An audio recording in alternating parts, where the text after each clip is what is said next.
El tema a abordar es la pedagogía de la liberación.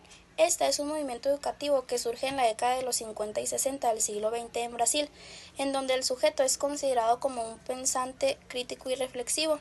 En ella se plantea que el aprendizaje se da a través del diálogo y de la reflexión, y se busca que la educación debe ser transformadora y liberadora, y que no sea una simple transmisión de información.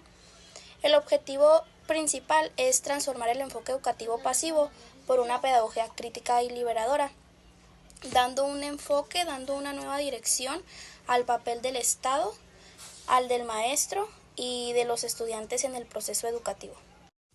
Les voy a hablar sobre los principales representantes, quién fue Paulo Freire.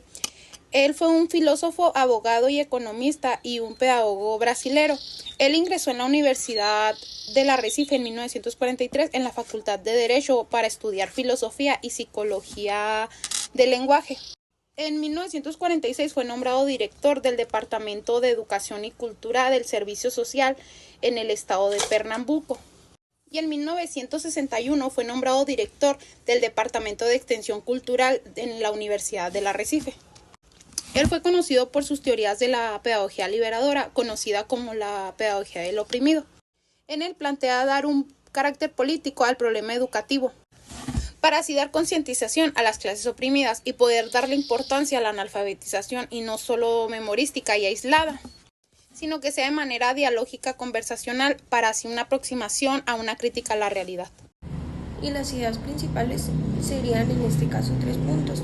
El primero sería la conciencia de la cotidianidad, que esta pues se refiere a que la educación tiene que fundamentarse en una comprensión, tiene que haber una comprensión de lo que pasa día a día en el entorno del educando, para que el educando se dé cuenta de su realidad y sea partícipe en la vida social.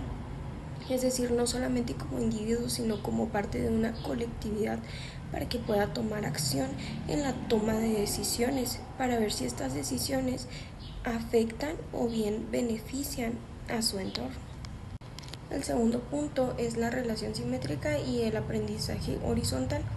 Esto, pues los procesos educativos y políticos tienen que ser horizontales, no de forma jerárquica como es la costumbre, sino tiene que haber una igualdad y una participación tanto de docentes como de alumnos, en la que el educador se deje educar y los educandos puedan ser capaces de educar.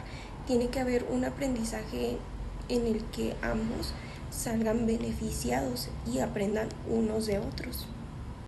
Y por último tenemos la educación concienciadora y emancipadora, que esta pues se refiere a que la educación tiene que ser un estímulo para la emergencia sociopolítica y tiene que ser una herramienta para que haya participación en la vida pública y así pueda haber una transformación social desde dentro, para que haya más libertad, es decir, emanciparse, separarse de esta dependencia que se tiene para crear contenidos, sino que se tenga la libertad de ser autónomos en la creación de contenido y en el aprendizaje, que tiene que haber una libertad en la toma de decisiones.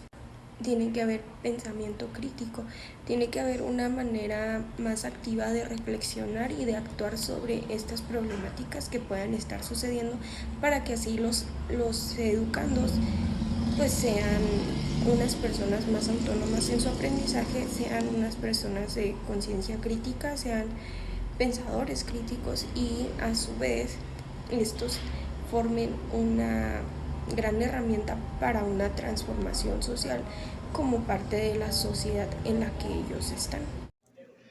La educación bancaria es una educación que no genera un pensamiento crítico, es decir, que no tiene ningún uso en la realidad, no tiene ninguna práctica.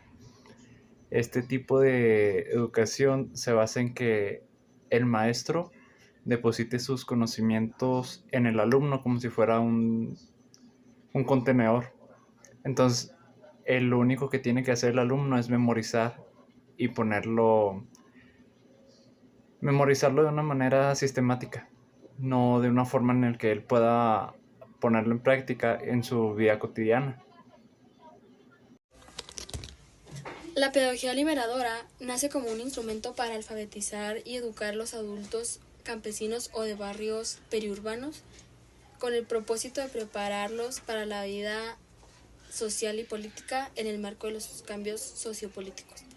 La educación también es político y debía estar al servicio de los sectores vulnerables y oprimidos, generando la perspectiva crítica reflexiva de las personas que así transforman la sociedad.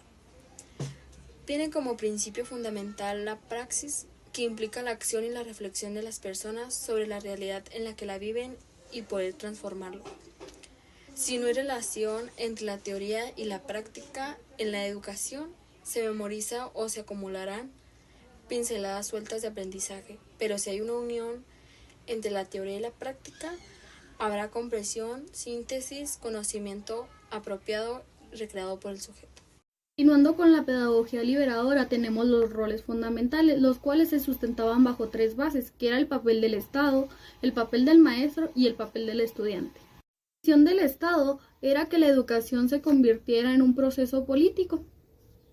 Y la argumentación del Estado era que la política se hacía o se practicaba desde cualquier espacio y por ende en las aulas no debía de ser indiferente.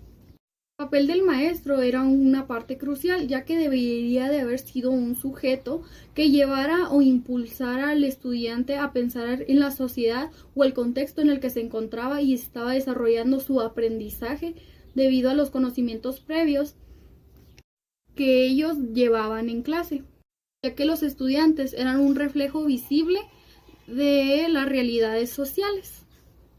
Último, pero no menos importante, tenemos el papel del estudiante.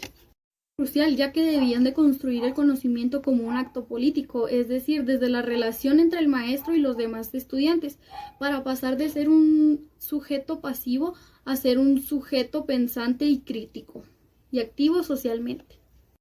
Para dar finalidad a la pedagogía liberadora, le dimos tres enfoques básicos que sustentan o resumen lo que ya se había dicho con anterioridad, que es qué es lo que busca, cuáles son los principios fundamentales en los que está basada esta pedagogía, qué es lo que logra esta pedagogía o cuál es el objetivo que se pretende llegar con esta pedagogía. Como primer punto tenemos qué es lo que busca y de esto se desglosan 3 puntos más, que es dar poder al estudiante, empoderar al estudiante, para ello lograr una transformación social. En el punto de empoderar al estudiante podemos referirlo también como una emancipación, que quiere decir que es lograr la libertad de los sujetos a partir del desarrollo de la autonomía personal. Continuando con esto, tenemos que se sustenta bajo principios fundamentales, o esto lo podemos referir como la visión que tenía esta pedagogía a la educación, que lo consideraba como que debía de concentrarse o considerarse como un área fundamental para la enseñanza, la política, cultura y la economía. Lo que hace o lo que quiere lograr esta pedagogía es posibilitar al estudiante a cuestionarse, indagar, investigar sobre la práctica que ellos generan, en conjunto con la teoría para lograr una praxis, que significa la acción de acción, actuar, y es equivalente a la expresión práctica.